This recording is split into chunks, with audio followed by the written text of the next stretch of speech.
semacam kita menyebutnya Trisula lah. Ada 3 senjata baru untuk mengentaskan kemiskinan. Yang pertama itu peluncuran koperasi desa, Merah Putih. Ada 80 ribuan koperasi. Kemudian juga cek kesehatan gratis untuk sekolah. Untuk anak sekolah, karena masuknya kan di bulan Juli. Yang akan masuk di... Kemudian juga akan diluncurkan juga 100 sekolah rakyat untuk anak-anak yang orang tuanya mengalami kemiskinan ekstrim.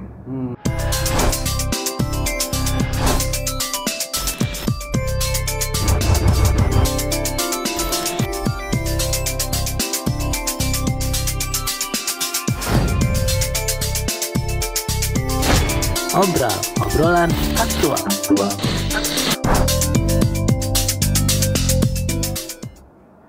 Salam jumpa pemirsa aktual dalam program obrolan aktual di channel Aktual Forum. Saya Rizal Maulana, pemimpin redaksi aktual.com. Kali ini kita akan mengupas seputar bagaimana pemerintahan Pak Prabowo Subianto selama 9 bulan terakhir ini. Apa saja program dan kebijakan yang sudah dijalankan. Dan saat ini sudah bersama saya Bang Hariko Wibawa Satria dari Kantor Komunikasi Kepresidenan. Bang Hariko, apa kabar nih? Baik, Bang Rizal. Sehat ya? Sehat, alhamdulillah. Kelihatan segar sekali nih hari ini. Oh begitu? Iya. Mudah-mudahan. Apa nih tipsnya? Apa hobi apa nih kira-kira yang bikin selalu suka segar nih kelihatannya? Apa ya? Saya jalan kaki aja. Jalan kaki ya. Minimal ya 4.000 sampai 5.000 langkah lah sehari. 4.000 5.000 langkah ya. Jadi hobinya murah ya. Tinggal sepatu aja yang kita siap gitu ya. Tidak perlu alat yang lain. Aktivitas kita kan di digital. Digital, betul. Kata pakar sekarang kan ada apa? Pembusukan otak itu kan. Kalau terlalu lama main HP, katanya solusinya harus olahraga, berkeringat, sehingga bisa fresh lagi pikiran gitu. Ya, betul ya. Jadi itu menjaga stamina kita ya, menjaga kondisi dengan olahraga. Ya. Oke, baik Bang. Terima kasih nih sudah hadir di Saya yang makasih juga. Podcast kita kali ini, dan kita akan mengupas seputar pemerintahan Pak Prabowo. Baik. Nah, mungkin Abang bisa cerita selama 9 bulan ini pemerintahan Pak Prabowo ini apa saja Bang yang sudah dilakukan? Baik, terima kasih Bang Rizal, teman-teman aktual, terima kasih semuanya. Jadi Presiden kita Bapak Prabowo Subianto ini adalah man of his word. Maksudnya orang yang bisa dipercaya perkataannya, orang yang menjalankan kata-katanya. Dan hari ini kita melihat Presiden bersama seluruh anggota Kabinet Merah Putih bersama seluruh kepala daerah sedang berjuang mengupayakan agar semua kekayaan Indonesia ini benar-benar dirasakan oleh masyarakat Indonesia. Nah, kita bersyukur nih Bang Rizal, jadi berkat doa dari seluruh masyarakat, alhamdulillah banyak sekali yang sudah dilakukan oleh Presiden Prabowo selama 9 bulan ini. Di antaranya yang pertama, cadangan beras kita Bang Rizal sekarang yang tertinggi sepanjang sejarah Indonesia. Ya, tertinggi ini ya? Tertinggi. Oke. Kita punya cadangan beras 4 juta ton hari ini, dan itu dicapai hanya dalam waktu tempo 8 bulan kepemimpinan Presiden Prabowo Subianto. Bahkan kemarin itu kita sudah memberikan 10.000 ton untuk saudara-saudara kita di Palestina. Jadi Presiden memerintahkan Menteri Pertanian langsung menyerahkan kepada Menteri Pertanian Palestina. Oke. Kemudian berapa banyak? 10.000 ton. 10.000 ton? 10.000 ton. Kemudian jagung kemarin kita juga sudah ekspor ke Malaysia. Kemudian Presiden Prabowo juga sudah membongkar hambatan-hambatan yang membuat distribusi pupuk terhambat. Sekarang distribusi pupuk semakin lancar, semakin mudah diakses. Kemudian harga gabah sekarang juga sudah menguntungkan petani. Menguntungkan petani. Ya. Artinya, Kemudian oke. untuk pertama kalinya juga dalam sejarah kita punya namanya data sosial ekonomi nasional atau dataset. Jadi presiden dengan pendekatan dari hati ke hati telah berhasil menghilangkan ego dari kementerian dan lembaga ini untuk mengumpulkan datanya. Sekarang ada namanya dataset, data sosial ekonomi nasional. Ini yang menjadi rujukan kebijakan pemerintah hari ini sehingga lebih efisien gitu. Kemudian juga untuk pertama kalinya dalam sejarah presiden berhasil mengkonsolidasikan semua aset negara ini dalam satu badan pengelola investasi dan antara. Kemudian juga untuk pertama kalinya dalam sejarah Bang Rizal kita punya yang namanya Bank Mas. Bank Mas ya. Bank Mas kita punya. Baru pertama kali juga ini. Ya. Kemudian untuk pertama kalinya juga dalam sejarah kita punya program yang sangat besar yaitu makan bergizi gratis untuk ibu hamil, ibu menyusui, balita, pelajar dan santri. Ini setiap hari diberikan dan hari ini per minggu ini penerima manfaatnya sudah 7 juta orang. Sudah lebih banyak dari penduduk negara Singapura. Kita sudah punya sekitar 1.900-an dapur, itu sudah melahirkan tenaga kerja baru. Tersebar di semua kepulauan Indonesia. Tersebar di seluruh Indonesia. Barat, tengah, timur ya. Ya, sudah melahirkan 80.000 tenaga kerja baru. Kemudian juga sudah meringankan beban dari lebih kurang 10 juta sampai 20 juta sampai 12 juta para orang tua. Kemudian cek kesehatan gratis hari ini juga penerima manfaatnya juga sudah 10,5 juta orang. Kemudian tunjangan untuk guru ASN itu juga sudah ditransfer langsung atas perintah dari presiden kita Bapak Prabowo Subianto. Dan kemarin baru saja presiden itu meresmikan pabrik baterai untuk kendaraan listrik yang berbasis nikel yang di Karawang itu. Yang di Karawang. Betul. Ini terbesar di Asia Tenggara dan pabrik dengan ekosistem yang terintegrasi yang pertama di dunia. Ini hilirisasi. Tapi presiden menekankan hilirisasi ini harus adil. Adil itu maksudnya masyarakat, pengusaha lokal, pemerintah daerah harus merasakan manfaatnya. Ya, tidak hanya kepada para investor. Ini sangat ditekankan oleh presiden. Dan bulan ini juga sudah berjalan itu revitalisasi sekolah. Ada 10.440 sekolah sampai 11.000 sekolah yang akan diperbaiki. Ini termasuk program yang terbesar juga dalam terkait dengan perbaikan sekolah. Dan di bulan ini memang presiden juga meluncurkan 3 program baru, ya. Semacam kita menyebutnya Trisula lah. Ada 3 senjata baru untuk mengentaskan kemiskinan. Yang pertama itu peluncuran koperasi desa, Merah Putih. Ada 80 ribuan koperasi. Kemudian juga cek kesehatan gratis untuk sekolah. Untuk anak sekolah. Karena masuknya kan di bulan Juli. Yang akan masuk di... Ya. Kemudian juga akan diluncurkan juga 100 sekolah rakyat untuk anak-anak yang orang tuanya mengalami kemiskinan ekstrim. Dan presiden meyakini anak-anak ini adalah aset kita untuk tahun 2045 nanti.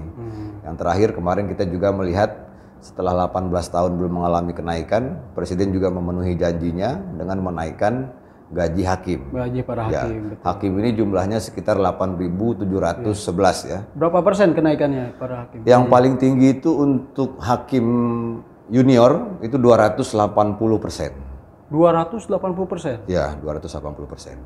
Kemudian ada yang itu menyesuaikan. Penyesuaian ya. Oke. Ada banyak yang sudah dilakukan dalam waktu singkat ini. Intinya Presiden Prabowo ingin ngegas, ingin cepat semuanya bisa langsung dirasakan oleh masyarakat di tahun yang pertama ini. Oke. Jadi kalau dilihat itu bahwa program Pak Prabowo ini lebih banyak menyasar kepada masyarakat bawah ya, dengan MBG, dengan sekolah rakyat dan segala macamnya. Nah kalau dilihat dari sisi kepemimpinan Bang, prinsip dan gaya kepemimpinan Pak Prabowo Ini menurut Abang seperti apa nih kepemimpinan Pak Prabowo ini dengan latar belakang militer tentunya orang kan sering melihat oh ini jangan-jangan gaya komando nih yang dikembangkan. Apa benar seperti itu atau ada hal lain, Bang? Nah, ini menarik. Jadi ada cerita di balik ini sebetulnya. Iya. Terkait dengan militer tadi. Iya. Jadi ada kisah menarik mengapa Presiden Prabowo itu sangat mencintai para petani ini. Oke. Jadi seperti yang kita tahu kan Bang Rizal, Pak Prabowo ini lahir, jadi Presiden Prabowo ini lahir tanggal 17 Oktober tahun 1951. Nah, 5 tahun sebelumnya itu ada peristiwa namanya Pertempuran Lengkong di Tangerang Selatan. Oh, Nah, iya. Lengkong Gudang kalau Lengkong, nggak salah. ya. Iya, betul. 2 orang paman kandungnya namanya Subianto Joyo Hadikusumo dan Sujono Hadikusumo meninggal gugur dalam pertempuran itu. Nah, kemudian 5 tahun kemudian lahirlah Pak Prabowo ini. Jadi kemudian orang tuanya Bapak Sumitro dan Ibu Dora Mari Sigar ya, itu untuk menghormati adiknya yang meninggal ini, ketika Pak Prabowo lahir diberikanlah nama Prabowo Subianto. Jadi Subianto itu nama paman kandungnya yang meninggal dalam pertempuran di Tangerang Selatan itu. Di Lengkong tadi ya. Nah, konteksnya adalah ketika itu Pak Prabowo diceritakan bahwa para tentara, para pejuang rakyat ini sewaktu berjuang, yang memberikan makan, yang memberikan minum itu adalah para petani, para pekebun, para nelayan. Dari situlah Presiden ini, Pak Prabowo ini semakin menghormati profesi-profesi yang berkeringat ini, petani, pekebun, nelayan. Nah, Presiden juga mengalami langsung. Jadi Presiden bukan hanya belusukan tapi langsung merasakan apa namanya keringat dari para petani ini bersentuhan langsung. Ketika dalam berbagai penugasan itu, Presiden juga merasakan bagaimana diberikan air kelapa oleh para petani, beras oleh para petani ketika pasukannya kehabisan logistik. Nah, ada satu peristiwa di mana ketika Pak Prabowo itu dalam penugasan tahun 70-an, dia tinggal di tenda-tenda itu, ketika dia membuka tenda, dia melihat ada orang yang membantu ini, para petani ini meninggal. Karena kebetulan di situ kelaparan dia. Nah, dari situlah dia punya prinsip, rakyat ini tidak boleh lapar, kita harus swasembada pangan. Dia merasa berhutang budi terhadap masyarakat yang selama ini sudah memberikan makan. Makanya kecintaannya terhadap petani ini sangat tinggi, Presiden kita. Kemudian dari situ Presiden selalu membicarakan bagaimana kita hidup rukun, damai. Sehingga itu Bang Rizal, di kepala Pak Prabowo itu, di backman-nya tuh selalu swasembada pangan itu berada di puncak ingatan. Top of mind-nya itu ya, top gitu of mind mungkin. Presiden Prabowo itu adalah terkait dengan bagaimana mensejahterakan para petani, nelayan dan peternak kemarin. Dan itu terlihat. Betul. Sewaktu di Majalengka kemarin, sampai kalau nggak salah sampai 6-7 kali dia mengatakan saya bahagia ketika ada panen langsung itu. Ya kan, dia sangat senang sekali di situ. Sebetulnya bukan hanya terkait dengan petani, jadi air juga, perhatiannya terhadap air ini tinggi sekali. Jadi karena kan yang mempengaruhi faktor pendukung pertanian. Ya, ketika datang ke berbagai lokasi, pasti salah satu yang ditanyakan itu bagaimana ketersediaan air bersih. Maka ketika Pak Prabowo menjadi Menhan, itu kan bekerja sama dengan Kementerian Universitas Pertahanan, dia perintahkan daerah-daerah yang sulit air itu agar dicari sumurnya. Itu sampai jauh, sampai ke Pulau Moa di Maluku Barat Daya itu ada 13 titik sumur yang didapatkan, kemudian itulah kebahagiaan Presiden. Jadi ini sesuatu yang sudah dialami sejak muda, makanya Presiden kalau sudah bicara tentang profesi-profesi yang berkeringat, dia tidak mau profesi ini direndahkan. Karena para petani inilah, tanpa keberadaan para petani, tentu akan terhambat perjuangan kita untuk memerdekakan Indonesia. Ini yang menjadi prioritas beliau juga, swasembada pangan ini. Nah, ini kan berarti sangat terkait Bang dengan kinerja para menteri di bidang ekonomi dan juga mungkin pertanian itu ya. Nah, menurut Bang Hariko, bagaimana Pak Prabowo ini memerintahkan para menterinya, kemudian juga melakukan evaluasi rutin agar para menteri ini bisa achieve dengan target-target yang beliau targetkan itu ya, seperti tadi swasembada pangan kan luar biasa. Apa nih Bang?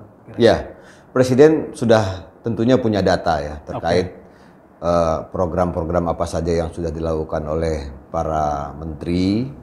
Kemudian secara rutin ada rapat, beliau juga memanggil para menteri, kemudian para menteri melaporkan apa saja yang sudah dikerjakan. Kemudian dalam waktu yang tidak ditentukan kapanpun beliau akan mengecek langsung. Oh, ngecek langsung ya. Misalnya contohnya waktu peluncuran makan bergizi gratis pada 6 Januari 2026 itu kan memang Presiden tidak hadir saat peluncuran. Tetapi setelah itu beliau mengecek langsung bagaimana ke lapangan ya. Mengecek langsung ke lapangan apakah berjalan dengan baik atau tidak. Sama dengan beliau juga langsung terbang ke Merauke untuk mengecek sejauh mana program swasembada pangan berjalan cek kesehatan gratis. Jadi beliau sudah punya sistem sendiri tentang bagaimana mengecek, mengevaluasi para anggota Kabinet Merah Putih. Sejauh ini berjalan baik. Berjalan baik ya komunikasinya. Artinya dari para menteri juga melaporkan itu secara rutin kan? Artinya, ya. Tidak terus tapi dikejar terus mungkin yang prioritas program yang oleh Pak Prabowo menjadi perhatian utama. Ya, itu juga yang menjadi fokus dari Presiden, sehingga ketika baru dilantik menjadi Presiden, Pak Prabowo kan sudah memahami apa saja tantangan ke depan. Tantangan ke depan ini pertama tentu tentang pengelolaan sumber daya manusia. Makanya yang dilakukan oleh Presiden yang pertama adalah diantaranya salah satu yang pertama itu mengumpulkan seluruh menteri anggota Kabinet Merah Putih di Magelang itu, retreat Kabinet Merah Putih. Itu juga yang pertama, belum pernah ada selama ini. Jadi di situ dibangun kesepahaman, diluruskan cara berpikirnya para anggota Kabinet Merah Putih. Presiden mengatakan kepada para menteri tidak perlu setia terhadap Prabowo. Itu Pak Prabowo mengatakan ya. Artinya kesetiaan itu harus kepada bangsa dan negara, bukan setia terhadap saya. Itu ditekankan betul untuk kepentingan nasional. Nah, kemudian juga untuk pertama kalinya dalam sejarah juga pemerintah mengadakan retreat kepala daerah. Betul. Ya, kebetulan kami hadir ke situ selama 9 hari. Jadi seluruh kepala daerah juga dikumpulkan. Jadi retreat Kabinet Merah Putih ini betul-betul menghemat biaya. Karena setelah acara retreat itu tidak ada lagi tuh acara saling kenal mengenal antara menteri yang buang-buang anggaran. Nah, termasuk selama 9 hari di Magelang itu studi bandingnya hanya dari tenda ke tenda, jadi saling belajar antara kepala daerah dengan kepala daerah lainnya. Jadi itu mungkin cara Pak Prabowo untuk membangun kekompakan, menyatukan visi misi Presiden dengan para menteri ya, dengan Pak Brea. Waktu retreat Kabinet Merah Putih itu Pak Prabowo juga tidak memakai baju yang ada bintang-bintangnya. Oh iya, dihilangkan yang membedakan dia dia tidak membedakan dirinya dengan anggota Kabinet Merah Putih yang lain. Dia memakai baju yang sama, artinya pesannya adalah kita sama-sama mengabdi untuk Indonesia dan saya yang memimpin Indonesia hari ini dan kesetiaan yang tertinggi adalah terhadap kepentingan nasional, bukan terhadap Pak Prabowo. Ini sebetulnya sering disampaikan oleh Presiden, termasuk ada satu peristiwa. Jadi ketika makan bergizi gratis ini sudah mulai berjalan, itu banyak video-video dari para pelajar itu yang terima kasih Pak Prabowo, terima kasih Pak Prabowo. Itu ada wartawan yang menanyakan kepada Presiden, Pak, bagaimana respon Bapak terhadap telah berjalannya program makan bergizi gratis dan ucapan terima kasih dari para siswa.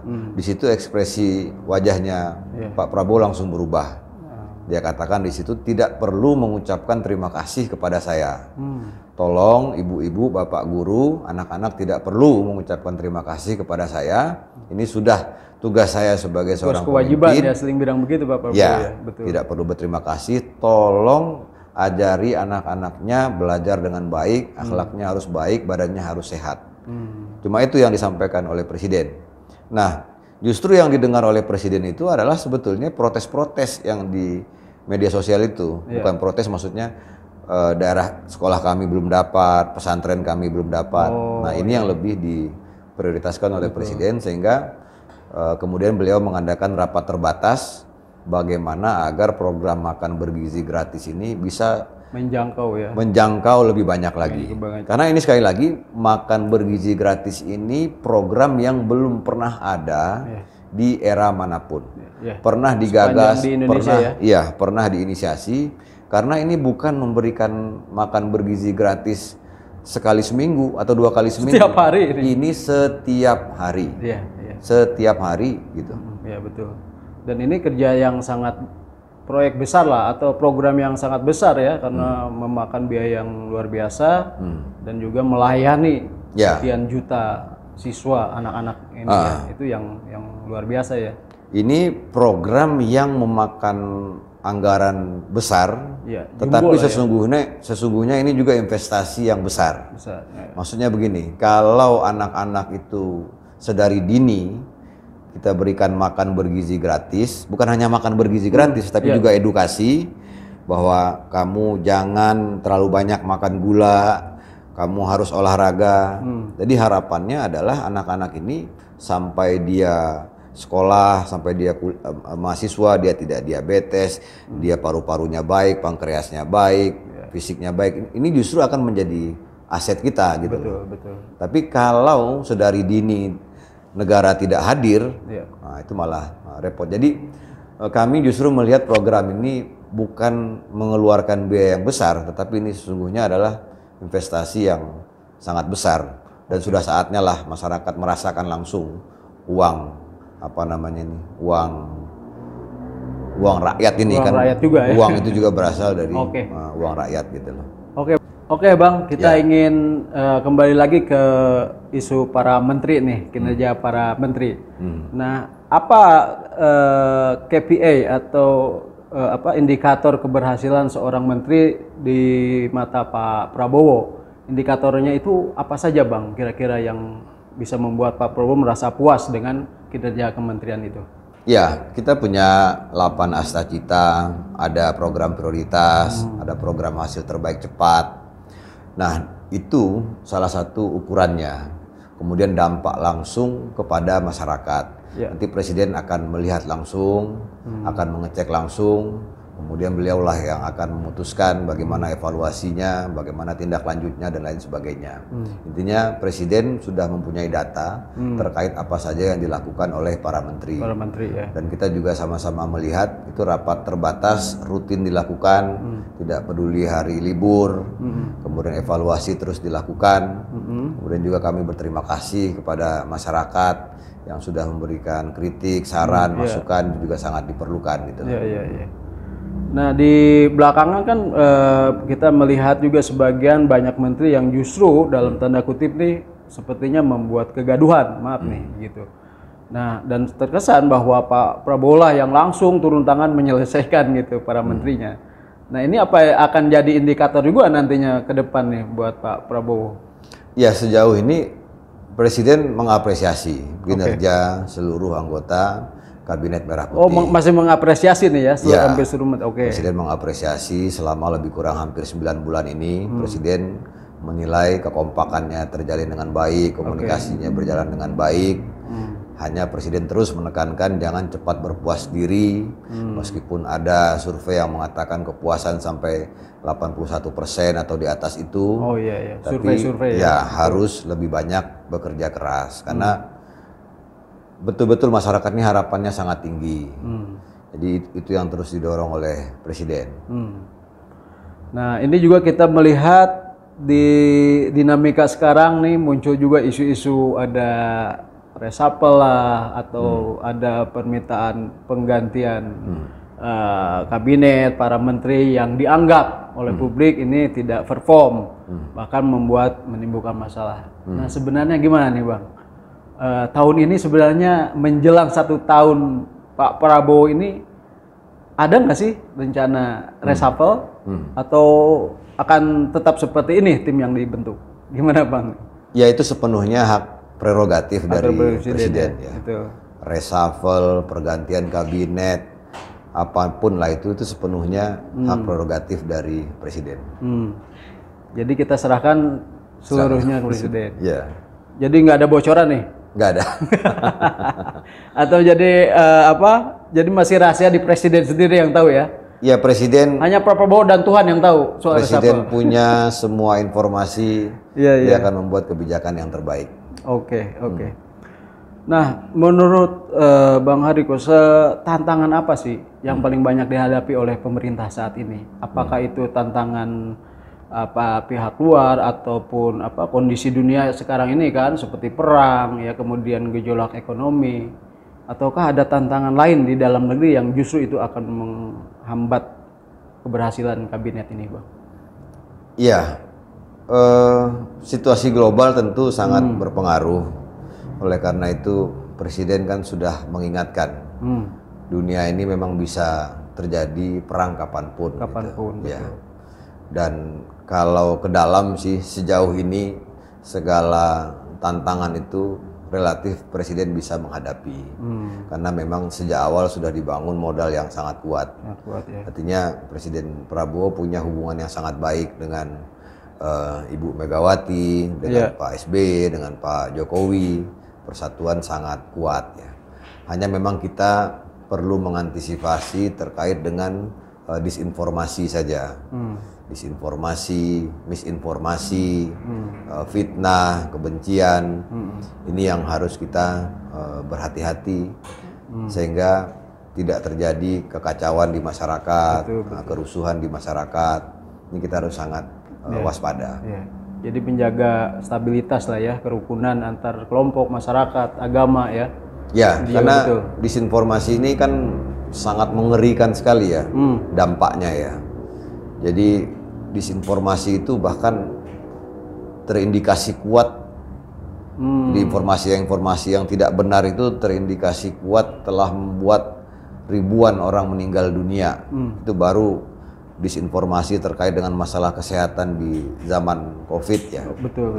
Ya. Tapi kalau yang bisa kita lihat hari ini kan salah satu penyebab kerusuhan terbesar di kota-kota di Inggris tahun 2024 itu juga disinformasi dan misinformasi kebencian. Misinformasi kebencian. Kita di kantor komunikasi kepresidenan menyebutnya DFK, disinformasi, fitnah dan kebencian. Termasuk juga kerusuhan di Papua, di Wamena, maaf ya. Kerusuhan di Wamena, Papua itu juga karena disinformasi, fitnah dan kebencian. Di Amerika juga kemarin di Los Angeles itu juga karena kerusuhan ya. Disinformasi, fitnah dan kebencian. Ini yang sangat kita berhati-hati, Bang Rizal. Betul. Ini sama sebetulnya disinformasi, fitnah dan kebencian ini sama seperti orang bawa pesawat. Bawa pesawat, kemudian dia menjatuhkan bom-bom itu.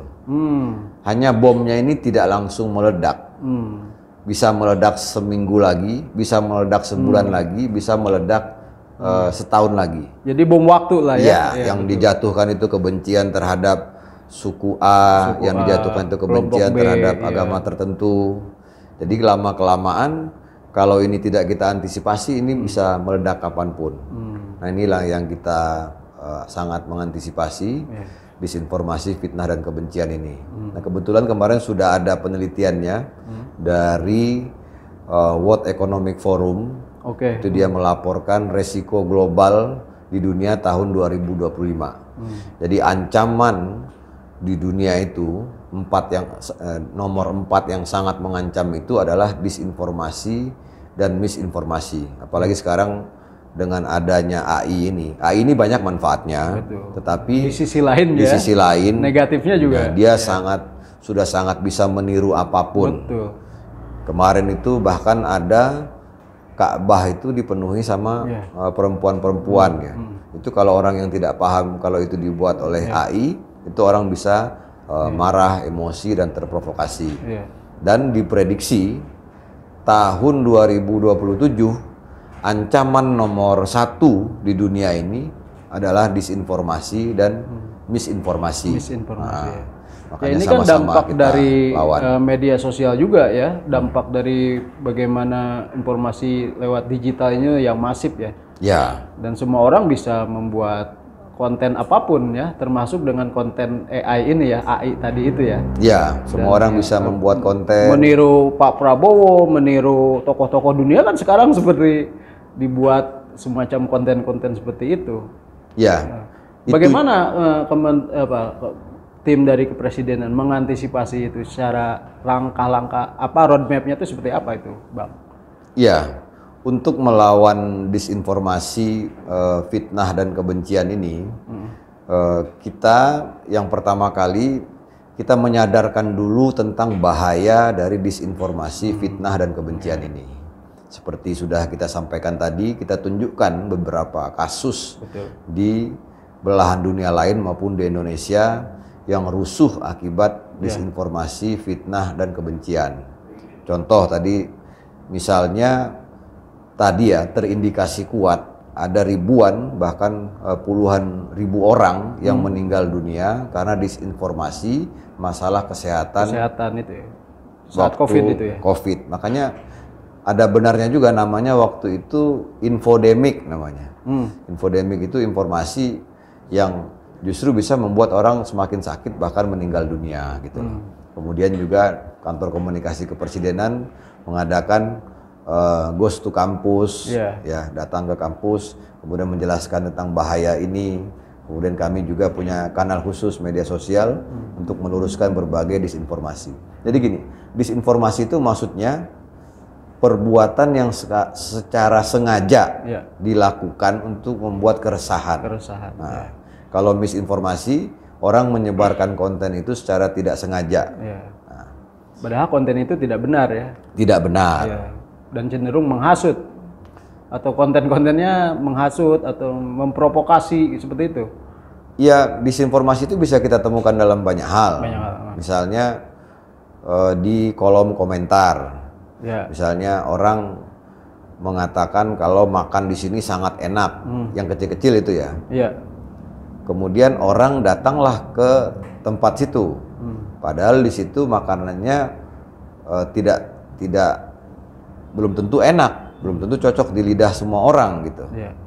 Kemudian juga itu kan juga merugikan orang. Orang sudah terlanjur datang ke situ, tetapi ternyata tidak seperti yang disampaikan.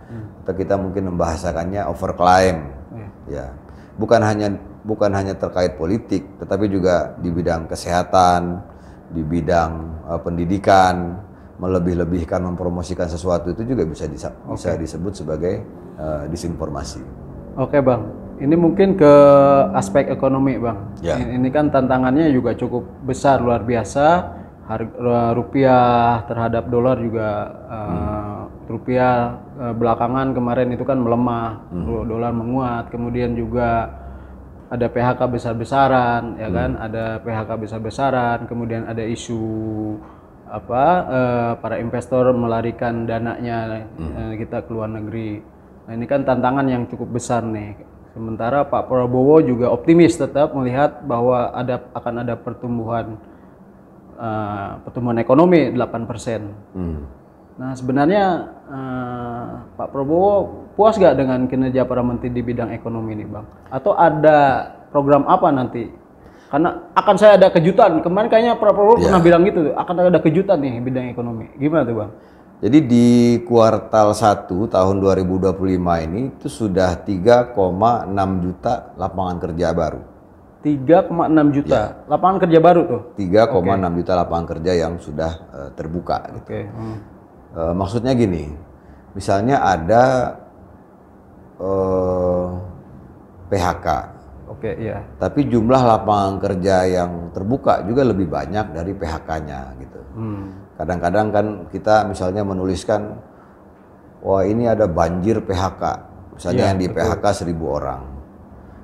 Berarti kalau ada lapangan kerja yang dibuka 3,6 juta, berarti ini tsunami dong. Tsunami pembukaan lapangan kerja. Jadi itu kadang-kadang yang kita harus berhati-hati. Memang kita mengakui ada PHK, tetapi juga ada pembukaan lapangan pekerjaan baru. Kemudian juga ini mungkin yang kurang narasi pembukaan kerja ini yang kurang bunyi gitu ya. Media lebih senangnya menyoroti PHK-nya. Kita setuju. Memang sangat berbeda situasinya antara di media sosial dengan apa yang terjadi di lapangan. Artinya kehebohan di media belum tentu berbanding lurus, bahkan sangat jauh sekali dengan apa yang terjadi di lapangan. Seperti yang kita sampaikan tadi, misalnya dari program makan bergizi gratis itu sudah banyak sekali lapangan kerja baru, profesi baru yang muncul gitu loh.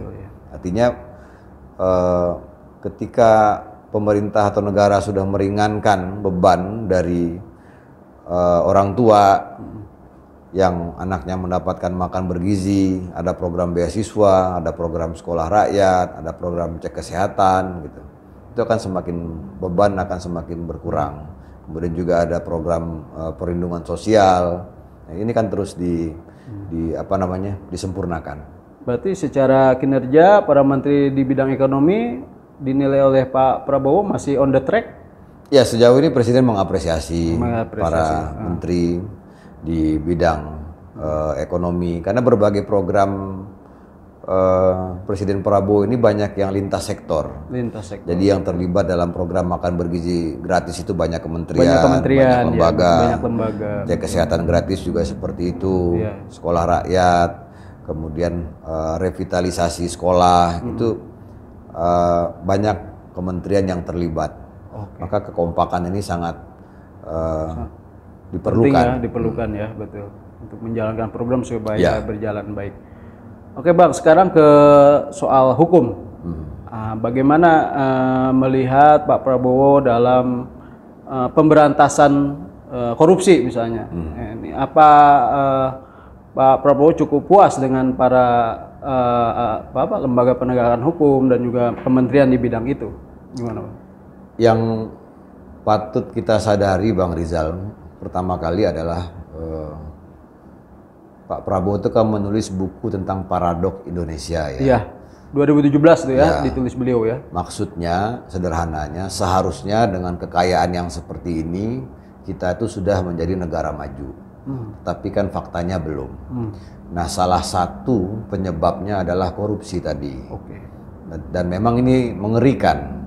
Mengerikan ya? Sangat mengerikan. Artinya selama 20 tahun terakhir, dari tahun 2004 sampai tahun 2024, ya, itu pada tingkatan pemerintah daerah saja, itu lebih kurang ada 618 kasus korupsi terkait di pemerintahan daerah. Di daerah. Ya.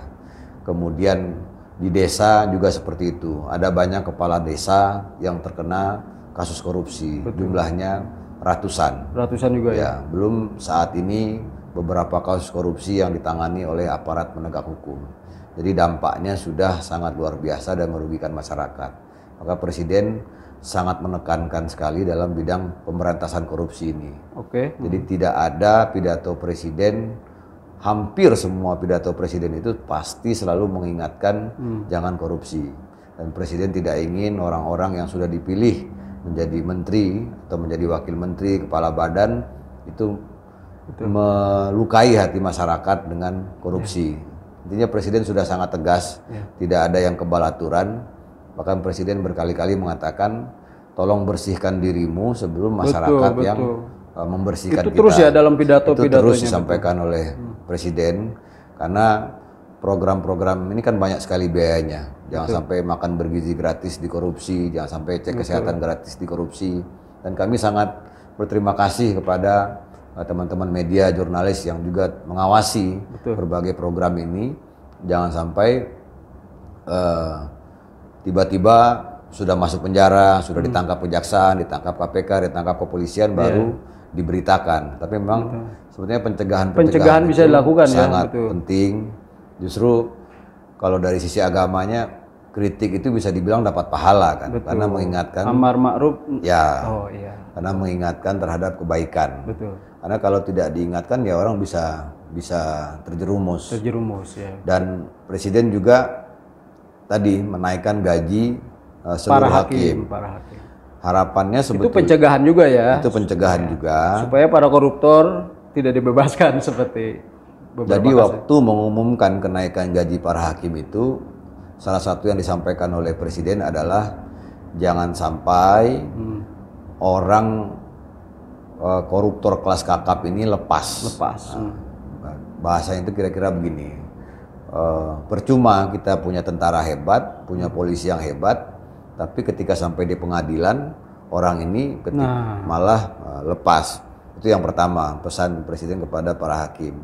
Yang kedua, Presiden Prabowo juga menyampaikan waktu kenaikan gaji para hakim itu agar memberikan keadilan utamanya terkait perkara-perkara yang menyangkut masyarakat kecil. Yeah. Karena banyak sekali masyarakat Indonesia ini yang tidak punya uang, yang tidak mampu untuk menyewa atau membayar pengacara yang hebat-hebat, apalagi membentuk tim hukum. Nah, jangan sampai mereka tidak mendapatkan keadilan. Nah, terakhir Presiden mengatakan salah satu yang membuat negara gagal itu adalah kalau negara sudah tidak mampu lagi memberikan keputusan yang adil, memberikan keadilan hukum bagi seluruh masyarakat. Gitu. Jadi jangan sampai ada cerita-cerita, misalnya kita nongkrong di warung, kemudian ada cerita, wah saya kalah di pengadilan, padahal saya benar. Betul. Ya, kalau banyak cerita-cerita seperti itu, akan runtuh ya. Nah, lama-lama masyarakat merasa tidak ada keadilan. Tidak percaya ya. lagi. Artinya hakim itu meskipun dikatakan hakim itu adalah wakil Tuhan, tapi kan tetap manusia biasa. Betul. Yang sama-sama harus diawasi. Nah, jangan sampai bisa dibeli, jangan sampai bisa disogok, dan jangan sampai keputusan-keputusannya tidak adil. Tidak adil ya. Diintervensi oleh kekuatan uang lah ya. Diintervensi oleh kekuatan uang, ya, kekuasaan, pengaruh dan lain sebagainya. Oke, berarti Pak Prabowo bagaimana sikapnya? Apa puas dengan para kinerja penegak hukum itu, kepolisian, kejaksaan, KPK? Ya, sejauh ini kan banyak kasus besar nih yang diungkap di masa Pak Prabowo ini ya. Kalau tidak salah ada 16 kasus, Bang. Ya. Kan dari Pertamina, kemudian Judol, kemudian di BUMN juga, BJB, kemudian BRI juga banyak seperti itu. Ya, itu kan janji beliau di masa kampanye bahwa memang korupsi ini harus diberantas ya. Tidak karena sudah merugikan bangsa, membuat masyarakat ini hak-haknya diambil gitu loh. Dan selama pemerintahan Presiden Prabowo memang sama-sama kita melihat ya, banyak sekali kasus-kasus besar yang sudah ditangani oleh aparat penegak hukum. Dan sejauh ini seperti yang Bang Rizal sebut tadi ya, ada banyak kasus-kasus besar yang diungkap. Dan itu sudah menyelamatkan uang negara ratusan triliun. Ratusan triliun ya, termasuk yang terakhir tuh yang dipamerkan oleh Kejaksaan Agung ya, hampir 2 triliun ya. Tapi ada juga yang menilai Bang bahwa ini penegakan hukum yang korupsi yang kakap ini masih di level tengahnya gitu para operatornya. Sementara itu belum bisa menyentuh ke yang lebih atas. Ada yang menilai seperti itu. Namun Abang gimana nih? Pak Prabowo apakah ada semangat ke arah sana atau seperti apa, Bang? Ya, Presiden mengatakan tidak ada yang kebal aturan. Oke. Ya. Berarti itu komitmen ya untuk Presiden siapapun sudah memperkuat kepolisian, memperkuat kejaksaan, memperkuat KPK dan mendorong seluruh aparat penegak hukum untuk setegas-tegasnya untuk berbuat yang sebaik-baiknya. Karena sekali lagi penyelamatan uang negara ini sangat penting. Ya salah satu musuh terbesar kita ya korupsi. Ya, korupsi, betul. Itu yang merugikan ya. Oke. Baik, Bang Ergo, tak terasa nih waktu sudah hampir 1 jam. Terima kasih Bang Rizal. Ya, makasih banyak nih sudah hadir di podcast kita. Dan mudah-mudahan bisa datang lagi di lain waktu. Makasih. Atau menjelang setelah 1 tahun Pak Prabowo. Kita undang lagi Abang nih. Terima kasih. Ya, makasih banyak Bang Makasih, atas Bang. waktunya. Oke, pemirsa aktual, itulah tadi obrolan kita dengan Bang Hariko Wibawa Satria dari Kantor Komunikasi Kepresidenan. Dan mudah-mudahan ini bisa menjelaskan berbagai hal dan membangun optimisme untuk kemajuan bangsa kita di bawah pemerintahan Pak Prabowo Subianto. Dan jangan lupa subscribe, komen, dan share channel Aktual Forum. Sampai jumpa.